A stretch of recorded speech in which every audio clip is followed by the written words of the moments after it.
All right, so I've got a Lamborghini sweatshirt on right now because today is Lamborghini Day. I'm filming a couple Lamborghini-based videos.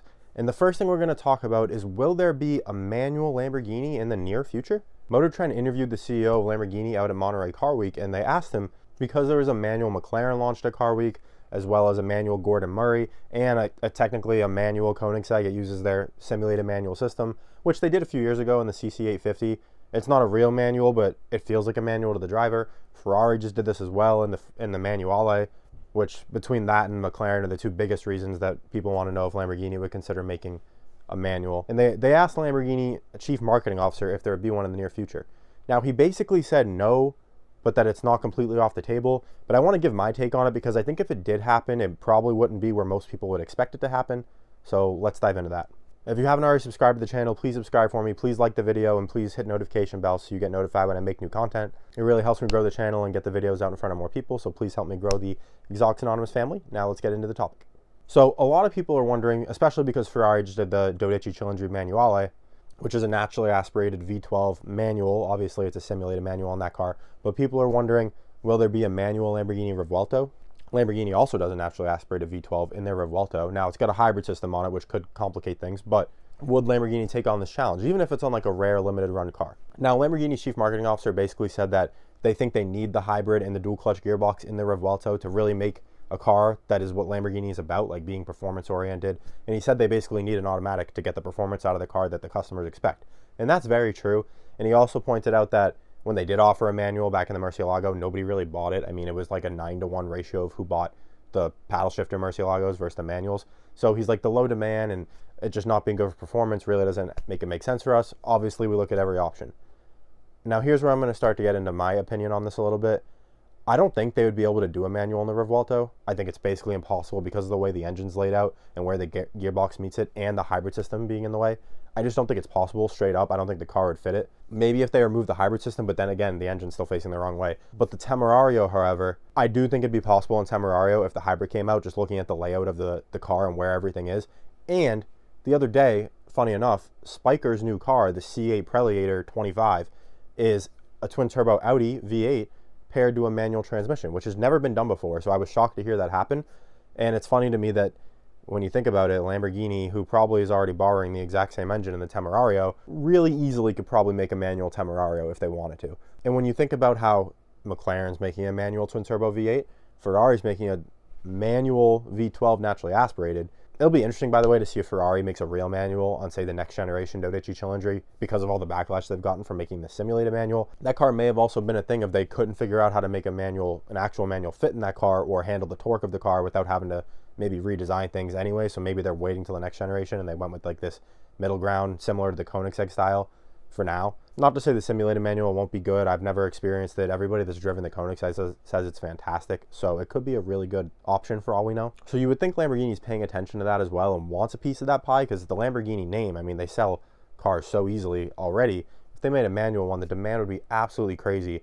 I just don't necessarily think they could make it work on the Revuelto. I think they'd have to make a whole like one-off type car for it where it's just a naturally aspirated V12 to be able to fit that. Or bring that V10 back and make it work that way. I think they could probably fit a V10 and a manual into the same chassis without doing too much work. But the Temerario is the easiest one, and Spiker seems like they just made the blueprint for it. Spiker's using Audi's V8s anyways. I'm sure there's a Volkswagen Group Spiker agreement somewhere in there where they could probably say, hey, we're letting you use our engines, let us use your, whatever layout they need to make it fit a Temerario, and boom, you have a manual Lamborghini Temerario all of a sudden. I think it'd be a really easy opportunity for Lamborghini. Even if they wanted to make a few hundred of these things, I'm sure they'd all be sold out instantly. Ferrari did over 1,000 of these Manuales, and those are, controversial. This Lamborghini would be a real manual. They could probably sell 1,000 of them, maybe even more. So the opportunity's there, and I think it's definitely possibly done on the Temerario. I think everyone would be wanting the V12 to be paired to a manual, but I just don't think that's the likely outcome here if Lamborghini was going to make a manual, hypothetically, because it would be so much more R&D to fit a manual into the Revuelto platform. Could Lamborghini make a manual and a V12 and put them together? Absolutely, they could figure that out. They've got the funding and the R&D to do it. Can they do it without spending millions of dollars? Probably not. Whereas in the Temerario, I think this is like a plug and play thing. Like, I think this is a couple weeks for them to figure out how to make this car work. So I know the chief marketing officer says no way. And to be fair, I haven't heard anything like through the grapevine of a manual Lamborghini being in the works. Like, nothing at all. I've heard about special Ferraris that are coming that I'll make videos on soon. I've heard about special McLarens and Porsches and everything else. I have not heard anything about a manual Lamborghini, so I don't expect to see one. But if we did, I just think it would be a Temerario. I don't think it would be a Revuelto. And we're going to be talking more about the Temerario. I'm going to be talking about if there will be a convertible Temerario or not in the near future. So if not, it might already be out when you see this video. So check my channel for that and check out my other Lamborghini-based videos as well.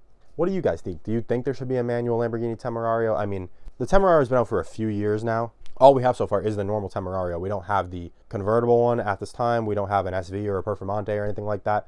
So a manual one would be really special, and it would be like a way to make the Temerario stand out, because compared to like the Gallardo and the Huracan that both had that great V10, it does feel like it's going to be a little harder to make the Temerario feel more special. Even on the normal Temerario, they offer the Alla Jarita package, which is almost like it's like halfway to a Performante already. Like, it almost feels like that could have been the Temerario Performante if you just added a little fixed wing to the back maybe. Much like on the Huracan, they did the Huracan Storado, which is an off-road Huracan. Like, that's super unique. It's the only, like, you know, modern day Lamborghini they've ever done anything like that too. It's very memorable. A Lamborghini Temerario with a manual would be just as memorable, if not more memorable, because it'd be like the only manual Lamborghini in the last like 20 years. It would be one of the only twin turbo V8 manuals on the market, and the other ones are all also supercars, so it's very hard to get your hands on one anyways. So a manual Temerario actually sounds like a pretty good idea on paper. Maybe this Motor Trend article will get some of the executives at Lamborghini thinking about it more perhaps, and maybe it'll end up coming to fruition that they make a Temerario manual. Who knows? I doubt they're going to do the V12 one, and if they do, I think it'll be like a special project. Or if you haven't seen my Revuelto Roadster video yet, the Revuelto might not be sticking around too long, so maybe they're planning to work a manual into that platform, like, or make it at least feasible to work a manual into that platform in the future. Who knows if we did see a manual Revuelto, if there would be a hybrid system or not anyways. I mean, they might not be able to make that work, honestly, because a lot of these hybrid systems are integrated into the gearbox partially as well, and on a manual gearbox, I just don't know how that would work. But exciting times ahead for Lamborghini, no doubt. I mean, I think they could do something really special with the Temerario if they want to. Honestly, pulling the hybrid system off of the car might make it a bit more usable anyways, because that thing is blisteringly fast. So if you want to make a more engaging Temerario, pull the hybrid off, you know, have the horsepower come solely from the engine. It's still going to be like over 700 horsepower. That engine makes a ton of power. And give it the manual. It'll be one of the most engaging cars on sale today. So Lamborghini, you're welcome. If you weren't already thinking about this, but I'm sure you were. And I would love to see it. I think it'd be a really cool way to make the Temerario stand out a little bit, make it have a little more soul, because that's really the only knock on the Temerario right now is that, yeah, it's crazy fast, but it's not like super duper engaging to drive maybe. So that could be a really good way to do it. But that's going to do it for this one, guys. I hope you enjoyed this Lamborghini Temerario manual video. If you haven't already, please subscribe to the channel. Please like the video for me, turn on notifications so you can see all my content right when it goes live. And I hope to see you in the next Exotics Anonymous video.